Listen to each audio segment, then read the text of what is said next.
Bom dia a todos e a todas. I'm very glad to be here and especially to be part of this panel.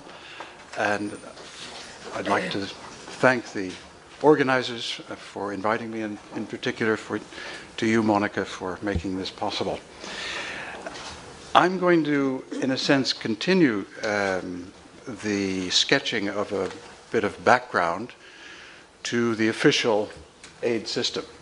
And if we can have the slide, thank you. North to south, because countries like Brazil, as Alcides has just said, are facing an option of going in their own direction. Oops, we're already advancing. I'll give you a signal, but we'll come to that. On their own, sketching their own way forward, or joining the mainstream.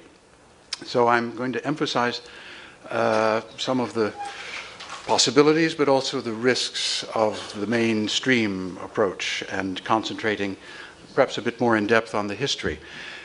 To begin on a positive note, and here we come to the nice photo. It comes from the country where I live, Holland.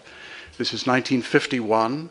And it's a popular expression of thank you, Marshall. Thank you, Marshall Plan, for the help that you gave to the Netherlands. Now, there are other photos that I could have shared, South Korea, Taiwan, some specific things such as the combat of smallpox as positive cases. But I also want to mention the fact that this photo is an instance of how things get slightly exaggerated, even at the beginning of the aid system. For one thing, Marshall aid in the Netherlands did not really count for that much. It was mainly internal mobilization of resources. And second, if we look at the broad panorama of flows of money coming from the United States to Europe, it was probably more than equaled by the flow of capital flight leaving Western Europe and going to banks in the United States by people who were worried that Western European governments would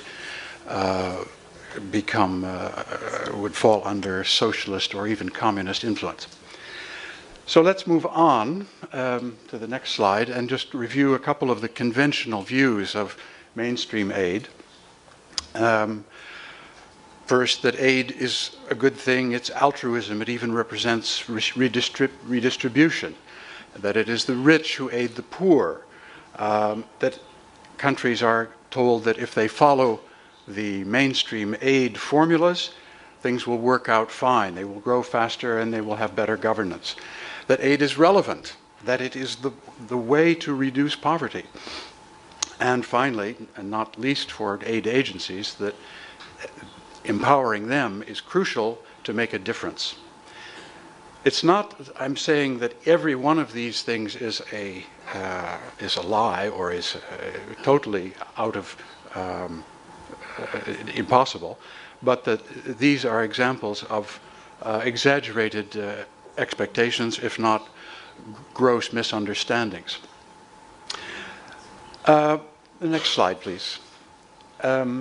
Just briefly about what is transferred. These are four categories, and I think one aspect that is often overlooked is the role of policy formulas, ideas, as a major element of foreign aid. And the combination of money with ideas. You can lend money from us if you agree to follow our policy formula, is one of the fundamental mechanisms of foreign aid. I think we need to bear that in mind as I go further. Next slide, please. Now, some political purposes. Alcides has already noted a number of these from the Cold War period, so we don't need to dwell on them. But I think it's important to see, or at least I feel it's important in my own understanding of foreign aid, to see it as an instrument of statecraft. It's a political instrument. Next slide. There's micropolitics. a senior American foreign aid person in her book in 1999 said it's like American political contributions. It's the access to political classes in the South by political classes in the North, or certain agents of the political class. Second, as Alcides has mentioned in respect, next slide, aid has always had an element of socio-political engineering, and the classic effort in the Cold War period was to create this middle class that would be resistant to communism.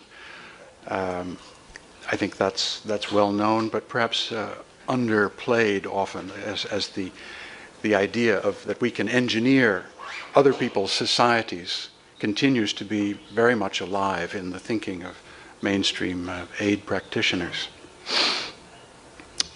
Next slide, please. The question of poverty. That's rather new on the agenda. However, it's presented as always having been the main purpose.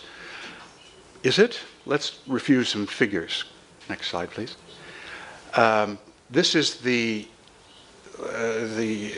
spending history of foreign aid over nearly 60 years. The orange section there below are those countries designated as the least developed. It's true that their proportion has risen in the past 8 years, although a lot of that is accounted for by US spending in Afghanistan. But it's always been 30% or less. Next slide. Now the question, have sectors, basic education, water and sanitation, population help, and basic health, have those been the main focuses of foreign aid? No. Only, again, in the last few years has there been a slight increase. It's now 17%, 18% of total official foreign aid. So again, this is trying to put the mainstream aid in a certain context of where the money really goes and what its major objectives. And I'm sorry I can't go into all of the other sectors that are implied in that big green empty section. I don't know if people at the back can see this. The point is that the orange section is spending for official anti-poverty sectors. Next slide, please. Now the question of relevance. In survey after survey in Africa, and I think in other parts of the world, priority numero uno is jobs. People want employment, decent employment. But now, if we look at, and someone has taken the trouble to do so, at the official papers, can you the so-called poverty reduction strategy papers in African cases, there's almost no attention to this issue. It's relegated to the margins. That's beginning to change slightly, but there's still a mismatch between people's expectations and hopes and what the aid system intends to offer them. Next slide. Now, economic purposes. Why do countries give money? Well, one good reason is that they themselves, next please, take the case of Switzerland. This is the result of a very infrequent kind of study based on econometric models. It's not an accounting study of tied aid. They took the trouble of actually following aid monies to see what its results were. In the case of Switzerland, but it's also true in Germany, and I'm sure a similar study in Holland would show almost the same thing. The results for the giving country are significant. In the case of Switzerland, it's between 1,4 to 1,8 Swiss francs received or gained to the national income for every franc that is given in foreign aid. Lots of jobs, too. Next slide, please. Now, in the case of uranium in Mr. Mobutu's Zaire, there was aid given in order to assure access to that kind of resource. But again, we come back, and here the point about locking in doctrine, I think, is important. Next slide. An essential message is you must orient your economy outward. And this cartoon in the middle was taken from a magazine, 1991, The Southern African Economist, which was oriented toward policymakers in Southern Africa. And the message they were to receive, and this magazine was financed by the foreign aid system, by donors. The message was, you open your economy, you too will live well, you'll eat, you'll be well fed, but if you close your economies or try to import substituting and so on, you will become poor. And a second cartoon, I couldn't resist using it, is the normative aspect. And this cartoon of the fellow standing in front of his luxurious automobile is, okay, an exaggerated version, but certainly of a normative message that is consistent with, especially with the foreign aid system since 1980. Next slide, please. Yeah. Let's consider operations. And briefly, some rules of the game. These are what donors must do if you're going to be part of the mainstream.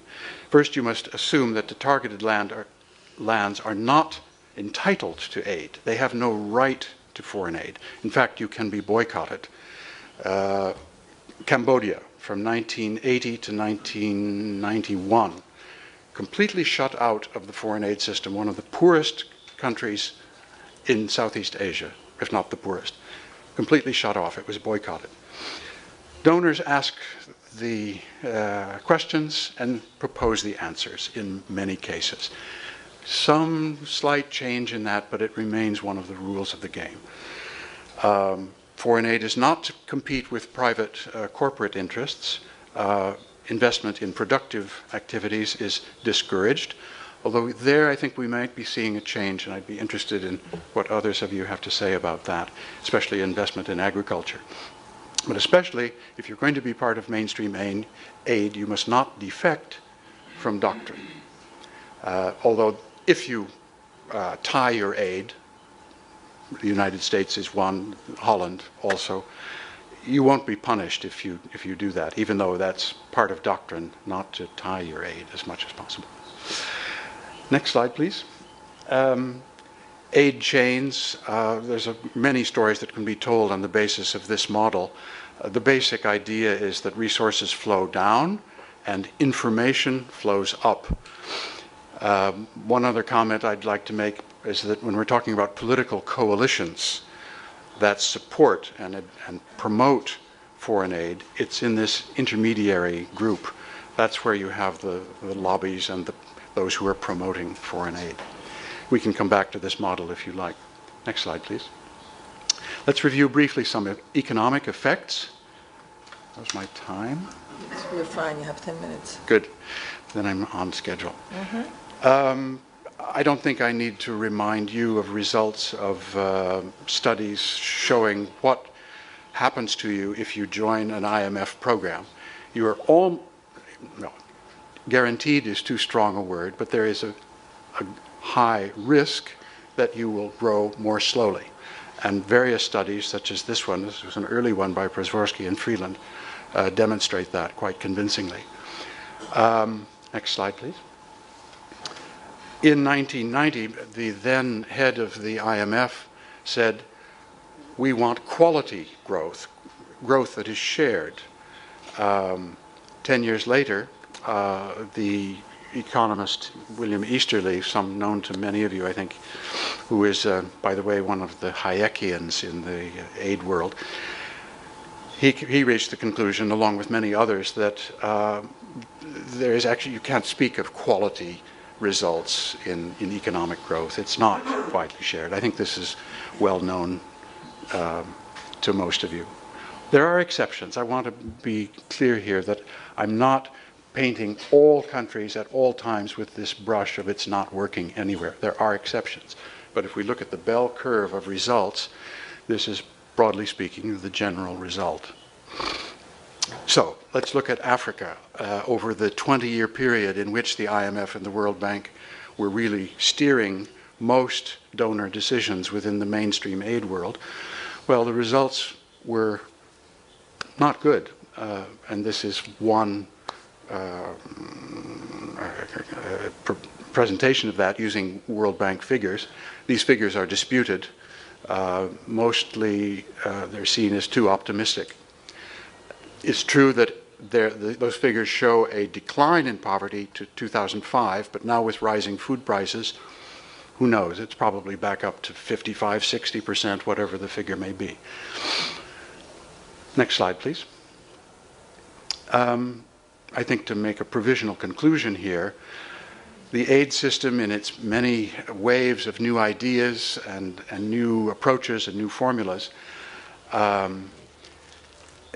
shows evidence of an enterprise in which the incentives to succeed do not work very well. In fact, they're very weak. And on the contrary, failure within the aid system is just one more reason to continue and try something new, try a new formula.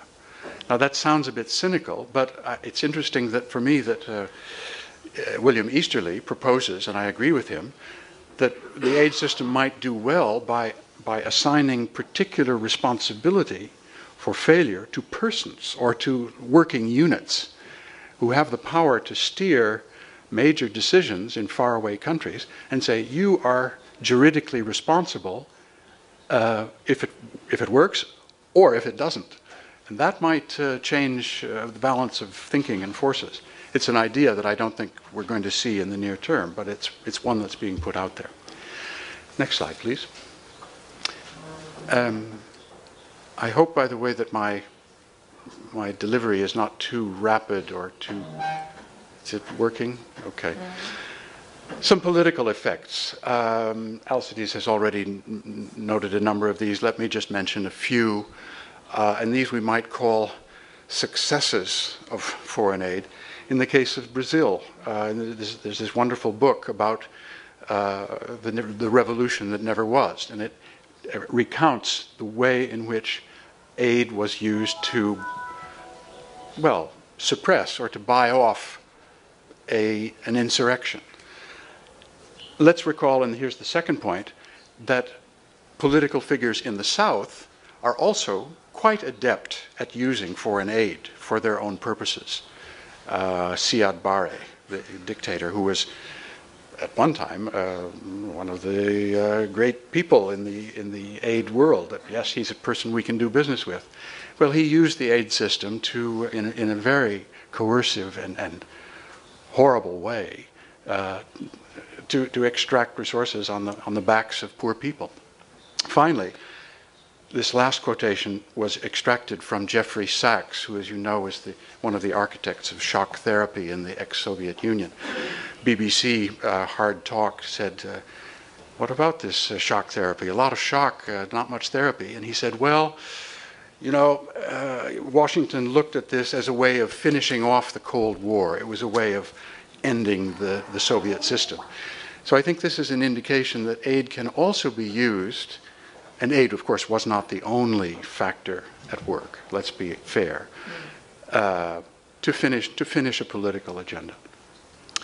Next slide, please. And I think I need to move on rapidly.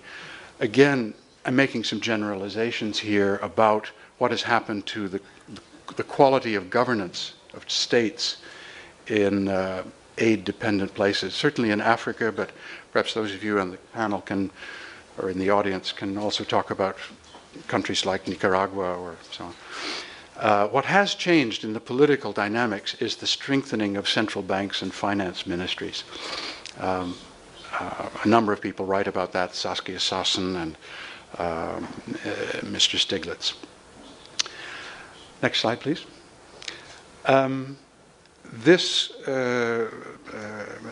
Marcos, yesterday you presented us with figures. These were figures, probably the same ones, but from a different source, which basically show that solid line, the zero line, represents the break between a positive, above the line would be positive flows to poorer countries.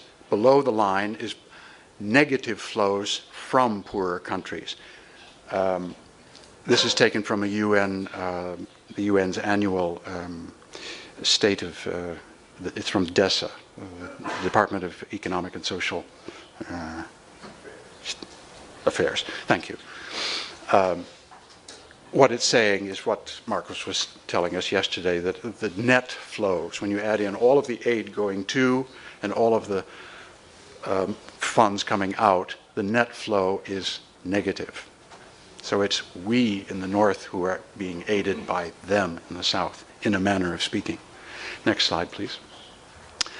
Capital flight, illicit capital flight.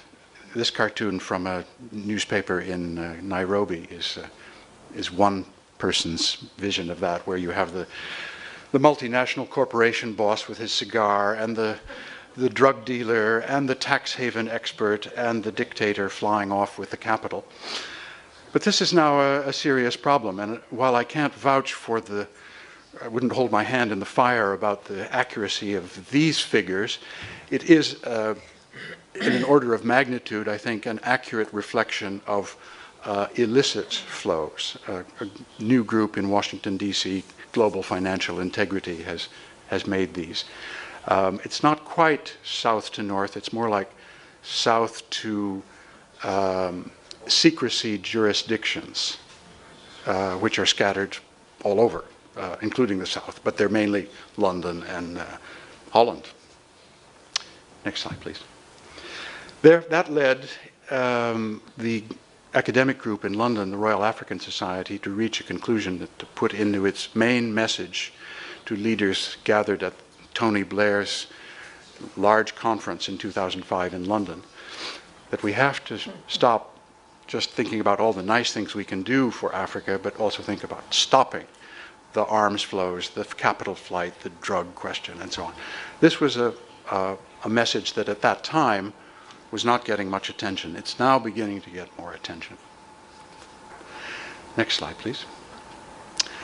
However, in the mainstream, the remedies that are coming forward are essentially technocratic. It's about fixing the aid chain. Now, the Paris Declaration is one example. And here, let me be clear, I'm not saying that everything about the Paris Declaration is not worth reading or not worth contemplating. A lot of it is. But a lot of it is about getting everyone to follow the same line of march and to harmonize, coordinate, form one donor bloc. Now, I think a challenge for the South, or for new donors, is to consider, do you want to be part of that line of march? There are technocratic paradigms, and things that I think many of you are aware of. There are some things prioritizing the public sector and mutual accountability that are really very interesting about the Paris Declaration. Next, please. Another approach has been, and this is something new, the ranking of aid agencies by their efficiency and their know-how and their transparency.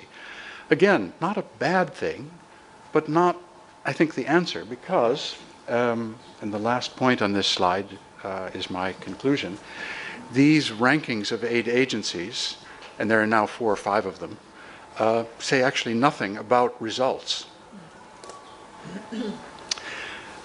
Next slide, please. Here I come to, and I have to say these are more speculative observations, and I'm really looking forward to what others of you on the panel and in the audience have to say. Some things that I think might be worth considering about the future of South-South cooperation. First of all, bear in mind that there has been a lot of alarm about toxic activities by Venezuela, by China. These are rogue donors. I don't think that charge has ever been made to countries like Brazil, but there is a kind of resonance there. There's a fear that they could escape or do things that are unwanted by northern donors. That's why, next point please, in the case of Eastern Europe, every new member of the EU, Poland, Hungary, are all expected to form aid agencies and to do it according to norms and, well, according to the line of march. And there is emphasis, and we're going to be hearing more about that, and I'm going to be very interested, triangular cooperation. This is an interesting development, and it needs watching. Next slide, please. Some risks, and I'm not sure if these are risks or dangers in the Niklas Luhmann sense of the term that Iti Abraham introduced us to yesterday, but there are risks for South-South aid. Resources are going to be modest. They can't, in most cases, match the resources coming through the major donors. Therefore, there is risk if you orient your aid in certain directions toward a weak impact. And I think part of that might be as a result of low investment in learning, low investment in experimenting. Second, South-South aid is not necessarily free of old paradigms. I think I've mentioned that already, and Alcides has also referred to that. For example, India is imposing the same kinds of conditions that it refuses to have imposed on itself as a recipient of aid. Finally, there is fear by elites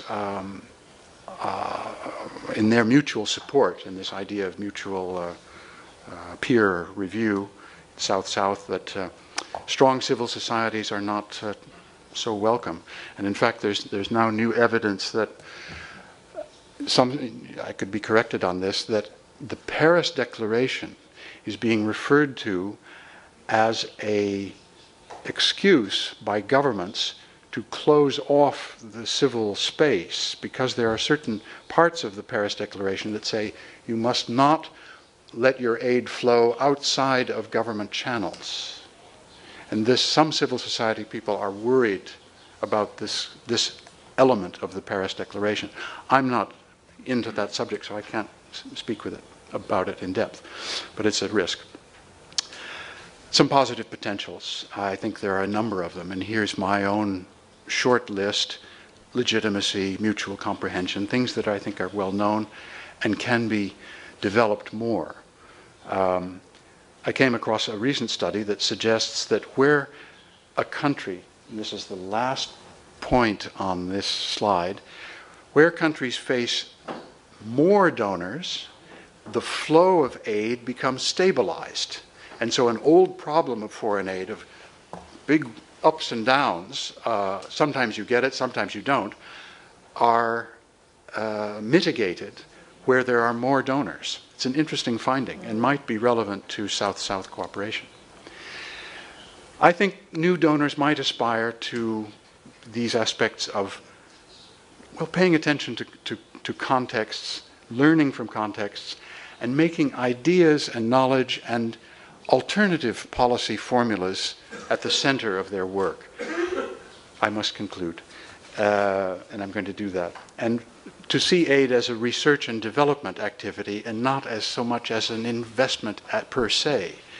It brings us back actually to what E.T. Abraham mentioned the other day about the health system of Belo Horizonte as a very interesting case that is exportable. Why not? And that's knowledge that other countries can make use of. And finally, to promote norms of solidarity. I have a last slide that we can skip over. It's about getting beyond foreign aid in the long run. But that's another question, and we can address it perhaps later in the discussion. Thank you very much for your patience. Thank you.